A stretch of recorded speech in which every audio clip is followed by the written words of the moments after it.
We're so glad you're here. We've been hearing from you, and we love all the amazing stories of the fast pivots and people pulling together to do the best they can with what they have from where they are. Stories are remarkable.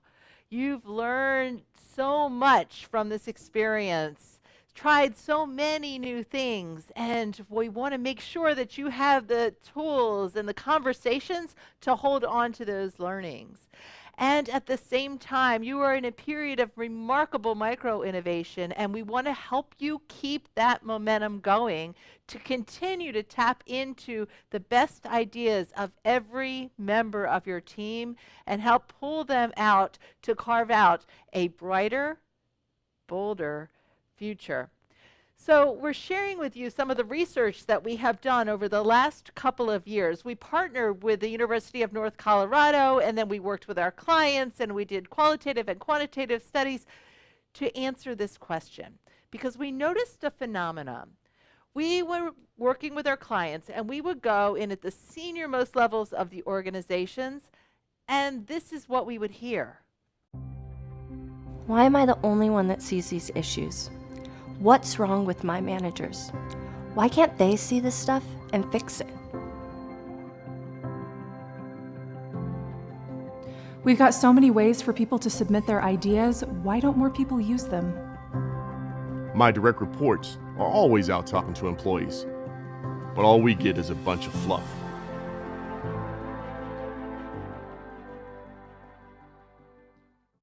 But do you know what's really interesting? When we would go in and do work at the frontline levels of those same organizations, this is what we would hear. The only way to get the customer what they need is to use this workaround. I have been doing it for years, which is why my customers love me so much. It's not standard procedure though, so I just keep my head down and hope my boss doesn't notice. They say they want our ideas, but nothing ever changes. I've stopped bothering. Whenever a bigwig comes down from HQ to do a focus group, my boss warns us to only talk about the good stuff so it doesn't look like we're complaining.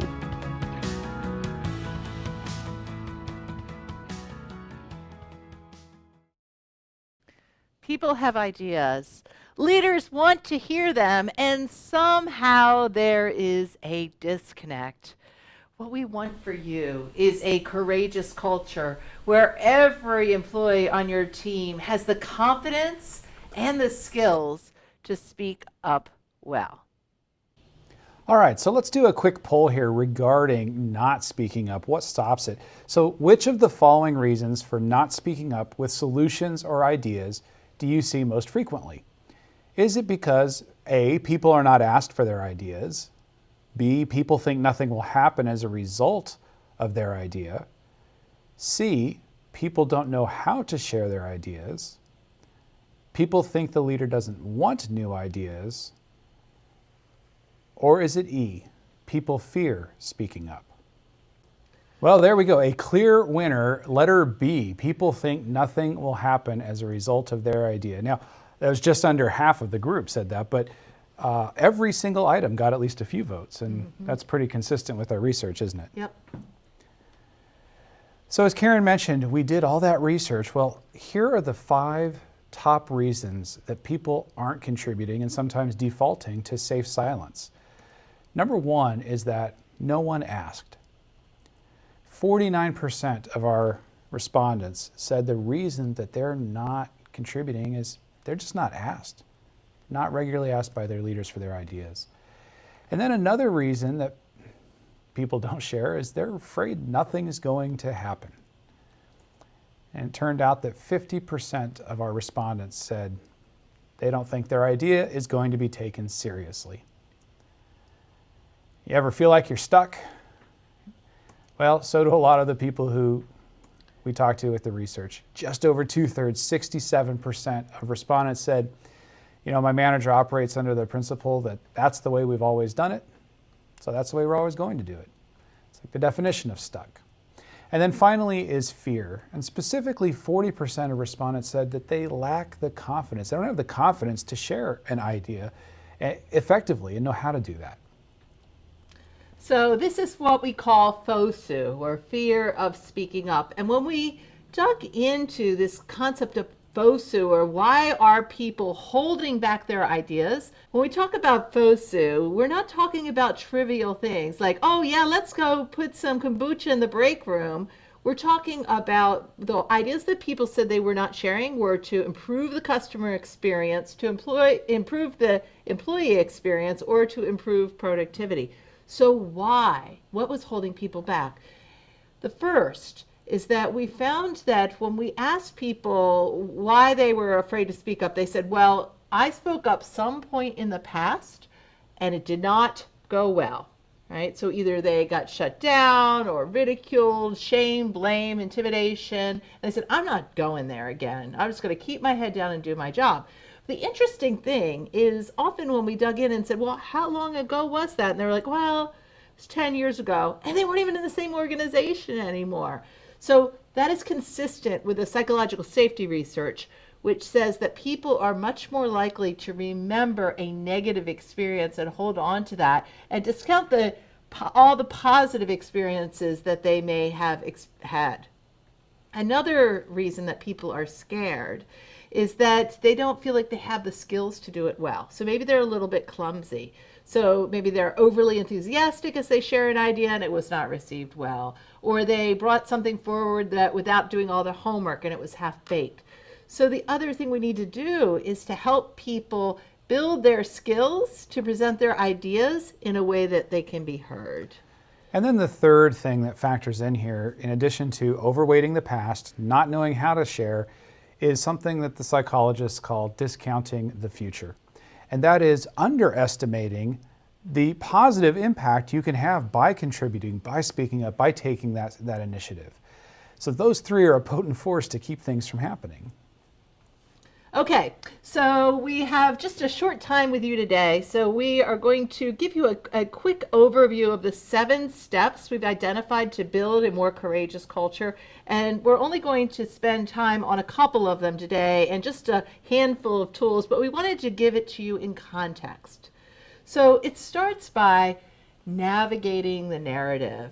In our book, we talk a lot about how do you really tap into your personal experiences with courage and get comfortable with that. Because as leaders, you go first. And if your team is watching you and you're holding back your best ideas, you're afraid to speak up to your boss or to your peers or to confront a situation, even with a direct report, your team is watching and they're taking their cues from you. Next is creating clarity, and you want to be clear about 2 things. One is be very clear that you really do want people's ideas, and the second is being very clear about what kinds of ideas are most important. So helping people link the work that they're doing to the strategy, and so here's where we need your best thinking. The next is to cultivate curiosity, and we'll play with a couple of those tools today, which is not just having an open door, but deliberately showing up, going around your organization and deliberately asking people for their input and pulling out their very best thinking. Of course, the next step you need to do there is respond. And one of the reasons that we found in the research was that people were not responding well. And so we'll talk about how important that is and 4 different ways you can respond to an idea. And then practice the principle. And this is where you can take an idea and then say, how will this play out in different markets, in different call centers? And actually in the book we have a variety of examples of different contact centers and how they practiced the principle of empathy, but all did that in very different ways. Next is galvanize the genius. And this is how do you, once you've figured out some new micro-innovations, how do you then make that go back to clarity and make that be the way you're doing business from now on? And finally, building an infrastructure for courage. These are all of the important infrastructure you need in terms of onboarding, recognition, performance management. How does all that tie together to continue to help reinforce that the way you're doing things around here is that you really want people's ideas and you're acting on them, and that is a courageous culture. So as Karin said, that's the entire 50,000-foot view of building a courageous culture. We're going to just focus in on a few, starting with navigate the narrative. That is how you show up as the courageous leader that your team needs right now. So here's one of the interesting things we found about courageous cultures. They're a paradox, and the paradox of the courageous culture is that individual team members in a courageous culture actually need less courage as they show up at work. Now, the reason for that is because of what culture is. Our favorite definition of culture comes from Seth Godin. He says culture is simply people like us do things like this.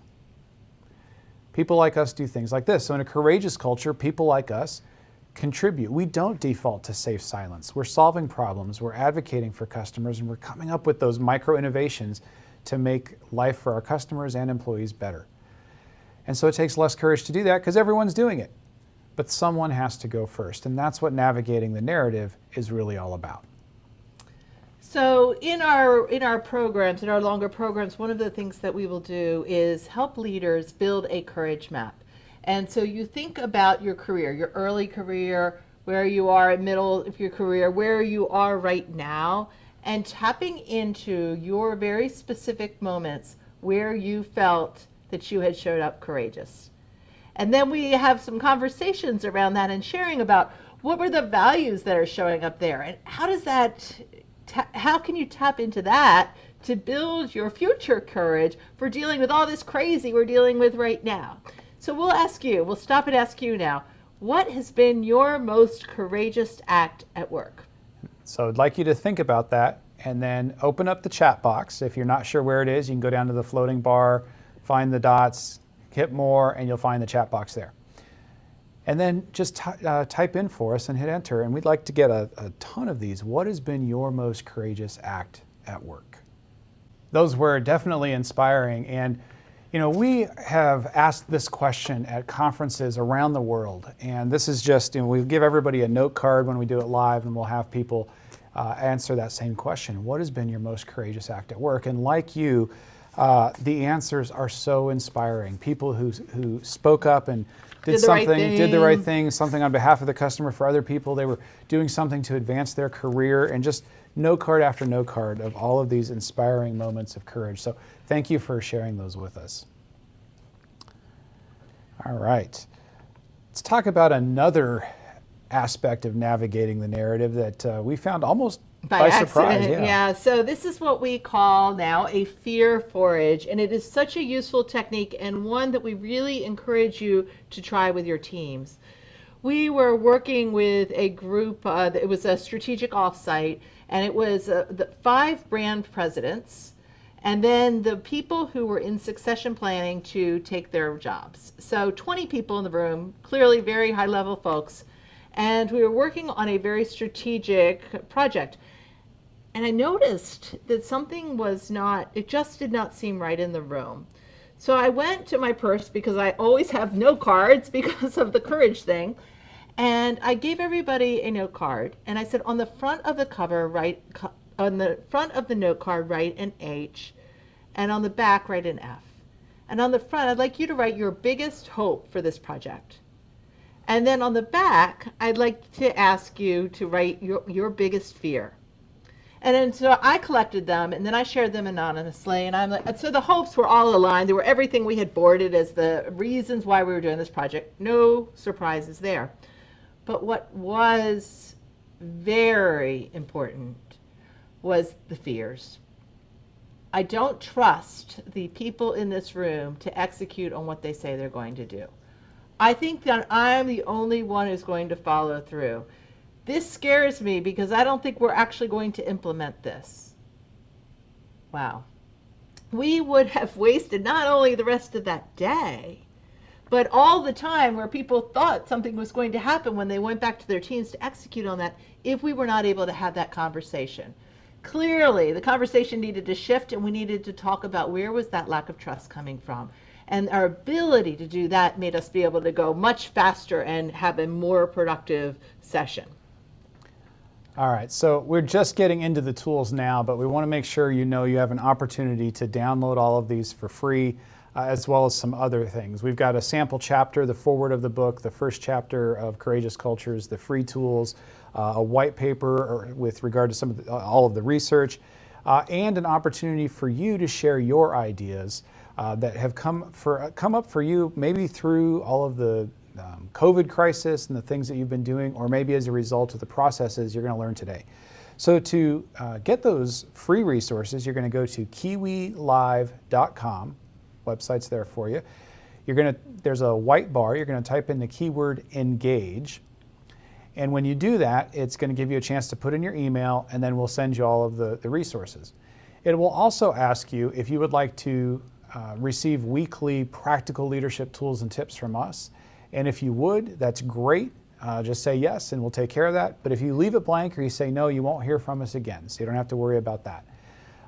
kiwilive.com, keyword engage for your free resources and tools. Okay, so now we are to the point of cultivating a curiosity, and that really begins with courageous questions. So one way to do this is to do what we call courageous questions.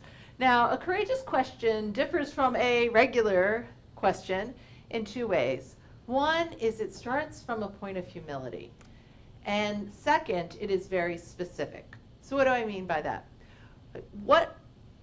What's one thing that is ticking off our customers? That's a courageous question. Why? Well, first of all, it's humble. It's assuming there is one thing that we're doing that's ticking off our customers. So I'm making it safe for you just to tell me what that thing is. And the second is it's very specific. It says just one thing. Now, they may have more than one thing, and that's okay. But once they say they're one thing, you can say, oh, thank you so much. That is really helpful to know. Can you tell me some more about that? Or what else? And that way, that once you've opened it up, it makes it much easier and safer for them to talk. One specific way that we like to do this is called an Own the Ugly exercise.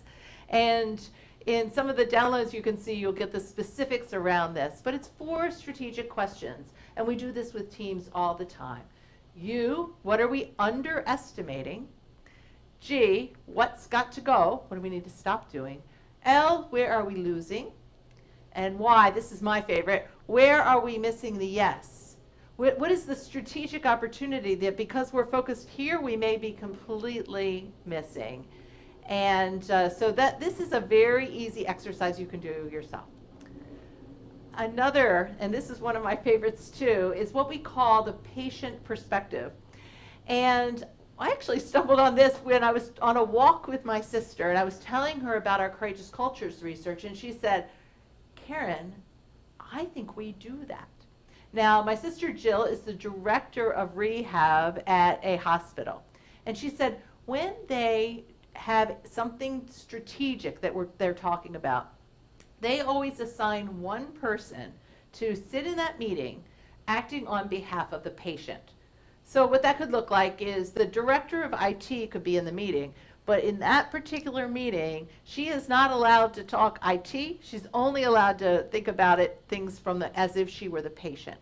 She said, so we were implementing a new scheduling system, and the idea of the scheduling system was to be so that different departments could know exactly where a patient would be in the hospital at any given time.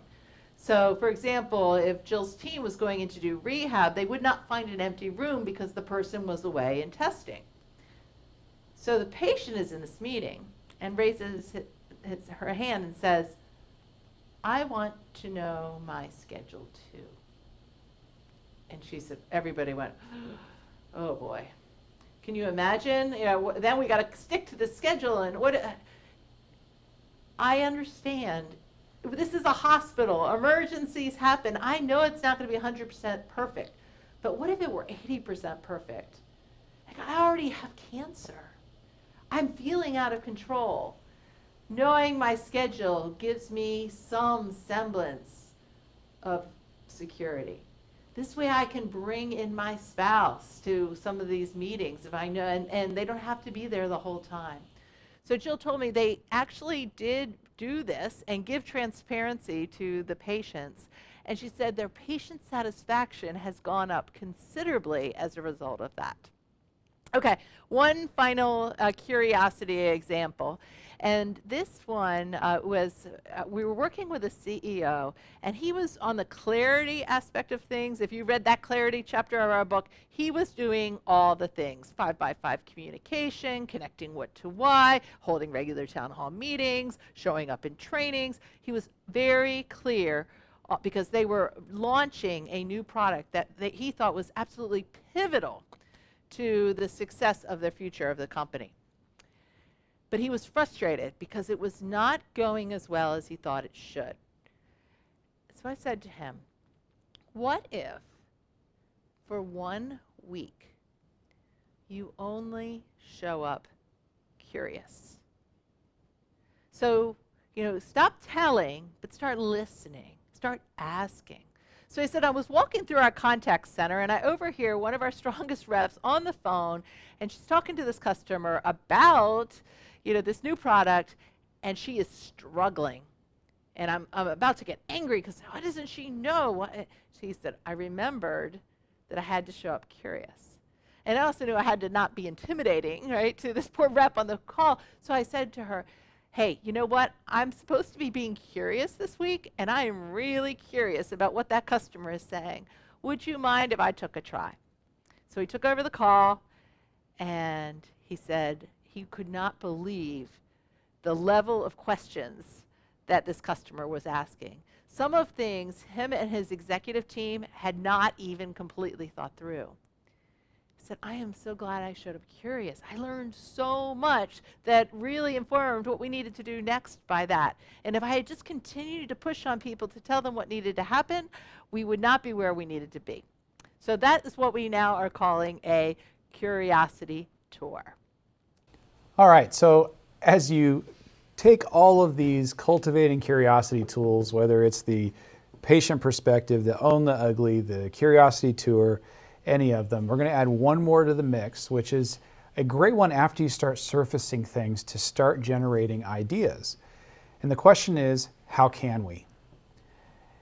And a how can we question is a really powerful question because it combines possibility and constraints. So just a quick example, somebody at some point said, hey, how can we have a transportation company and not own any fleet?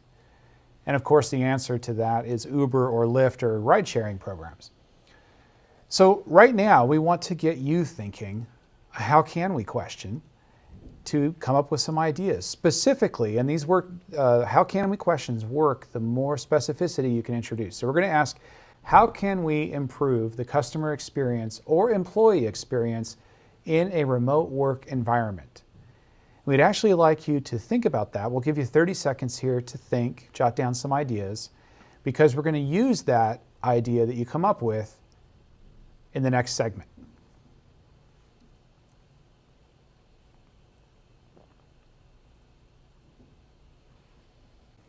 Okay, so now we are going to introduce our I.D.E.A model.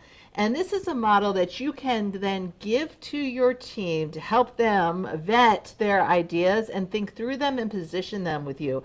Today, we're going to give you an opportunity to actually play with the model. So be thinking of your how can we idea and how it might meet these criteria. So is it interesting? And by interesting, we mean, does it strategically solve the problem? So is this idea a good strategic way, in this case, to improve the customer or employee experience in a remote work environment? So next, is it doable? Is it something that with all the things that are going on that you and your team could actually accomplish in the next few months? So trying to think of an idea, because right now we don't know exactly what the future is going to be. So let's stay focused on what is strategically most vital right now, and what is something we could accomplish? Is it doable? E, is it engaging? Meaning, would other people, your key stakeholders who would need to buy into this, think it's a good idea too, and why, and how do you position it in a way that would be most inviting and engaging to folks. And A, actions. What are one or two very specific next steps that you would recommend that you take to make this happen? All right, so that's the idea model. Now we're going to take the idea that you were just thinking about when we asked that how can we question, customer experience, employee experience, improving that in a remote environment. And now you're going to run it through the idea model, but you don't have to do it by yourself. We're actually going to break into groups. You'll be with 3 or 4 other people. And so when you get into your groups, the person who alphabetically comes first in the alphabet by your first name is going to go first. Just make it easy. So if your name is Andy, you're probably going first. All right. Walk us through your idea, walk the group through your idea. Think about how is it interesting, doable, engaging? What would be the next steps of the actions you're going to take? And let the group give you some input. Maybe they see it from a different perspective, or they might have a follow-up question. So share your idea, workshop it together if you can help one another. And then at the end of the time, we'll give you approximately 15 minutes to do this, but at the end of the time, designate one person who's going to be able to share for your group if you had a really cool idea, what was the coolest or most fun or most impactful idea that you heard, and we'll report those back out to the group when we get together. Okay, here we go.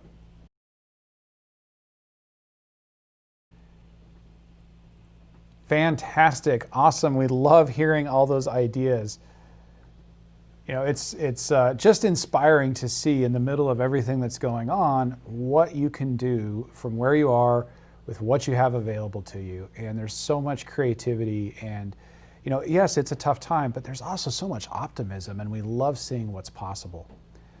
So we're going to go now to the next stage of creating a courageous culture, which is something that I think one of the first places in our research that we came across it was we were working with a large financial institution, and as we got into it, we discovered they had a really robust system for soliciting employee suggestions. And they got tons of suggestions from across the organization from people at every level. So they were doing a great job on the ask. And in talking with one of the executives, he said, you know, what's interesting is that 50% of the ideas that are put into the suggestion system are things that have already been implemented. And we went, oh, wow, that is interesting. And we asked them, then, so are you coming back to the people who contributed those ideas and saying, hey, that was a really good idea. In fact, it's so good, we're already using it. And they said, oh, no, we're not. That would probably be a good idea, wouldn't it? And of course, you already know the answer to that is absolutely yes, because if you go back to the research, what was that percentage of people that said, you know, they're not going to take my idea seriously. Nothing's going to happen if I submit an idea. And if the reason for that was because it's already working, well, that's a kind of an easy low-hanging fruit to help people feel good about what they're contributing. So the way that we respond, Karin mentioned in the steps, respond with regard, is the way that you ensure a consistent flow of innovation and problem solving. And there are 3 steps to responding with regard, no matter what kind of idea you get. You always start with gratitude. Then you go to information and then invitation. Here's what that looks like. Let's take a look at some different kinds of ideas that you might experience. So, you know, if you're given an idea that's already implemented, like we were just talking about, start with gratitude. Thank you so much for sharing that and thinking through things with us. And we appreciate the effort that you're giving to make us better. And then information. Well, the information is, hey, you know what? That idea is so good. It's already being used. And here's where you can learn more about that and what it looks like. And then invitation. Can you invite them to continue the conversation, to continue thinking, to come up with, you know, some more innovative ideas or solve other problems? What if the idea is incomplete? It's missing information. Well, again, gratitude. Thank you so much. Appreciate you sharing, thinking about these things with us, trying to make us better. Information. What is the additional information that you can give the team member? Are there questions, obstacles that they could address? And then invitation. Can you invite them with that added information to continue thinking, to resubmit the idea or their thoughts on how to overcome that particular problem? And then what if the idea is ready to be trialed and tested? Well, gratitude, thank you. Information, hey, we're ready to move forward and give this a test and see what we can learn and how we might be able to scale it. And then invitation, if you are able to invite them to be a part of that trial and test, even better. They're going to be that much more connected and invested. If that's not possible, you can still let them know how it's going and invite them to keep tabs, how they can get more information, but certainly to continue thinking and contributing. And then finally, of course, there are going to be times where you simply can't use the idea. It's not going to move forward. And in these situations, still start with gratitude. Really appreciate you thinking about how we can get better. Information. Well, here's the deal. This idea is great perhaps if we were going that direction, but we're not. Strategically, we're going this direction, and that's really where we're needing some thinking. So I appreciate your passion, appreciate the energy. Would you, invitation, be willing to think about how we can get here? We really need some good ideas in that regard. So when you respond with regard, it does not matter if the idea was a great one to begin with, if it's missing some information, or if it's completely off base. When you respond with regard, gratitude, information, invitation, you maintain the momentum, you create a culture where people really truly believe that their ideas are valued, even if it wasn't immediately usable. And that guarantees you a more consistent flow of the kinds of ideas you need that are going to be the difference makers. So again, a reminder, you can get all the tools, all the free downloads in your white paper at kiwilive.com, keyword engage. So I want to leave you with a couple of things. The other day, I was talking with Jim Reinbach on his Fast Leader podcast, and he asked me a great question. He said, come on, Karin, if I didn't have a courageous culture before, can I really start to do one now in the middle of all of this mess that's happening in the world right now? And, you know, here is really what I think about that. Yes. You know, people are now having to do, as we began this program, the best they can with what they have from where they are. You are in a period of micro-innovation. People are unfrozen. They are thinking about doing new things differently. So because of that, there is no better time to tap into that creative thinking and begin the momentum. But it starts by navigating your narrative and how are you showing up? And if trust is broken, talk about that. Say, I'm going to change. This is why I'm going to change, and this is how we need to do things differently from here on out. And that will not just be a everybody will believe you overnight kind of thing, but it will be the beginning of a very important process. And if you're sitting here saying, yeah, I'd love to build a courageous culture on my team, but that will never work here. We hear that all the time. If you're frustrated, think about this. When we do our programs, and we showed you all these moments of courage, and David and I sit down, at the airport when we used to go on airplanes, and would read these, and some of them would absolutely break your heart. A doctor was trying to perform a procedure on a patient. I know they didn't have the parent's consent, so I locked the door. I had to tell our board that our CEO was doing something unethical. Right? If you are dealing with a culture like that, what we would encourage you to do is find the others. They're out there. Find the other like-minded people who want to understand what is on people's hearts and minds, who are very encouraged about getting the best ideas to improve your business forward, and band together. And we've got lots of examples in our research and in our book of people who did just that. So if you're discouraged, reach out and find the others, because leadership doesn't have to be lonely. And finally, we encourage you to be the courageous leader that you want your boss to be. Thank you.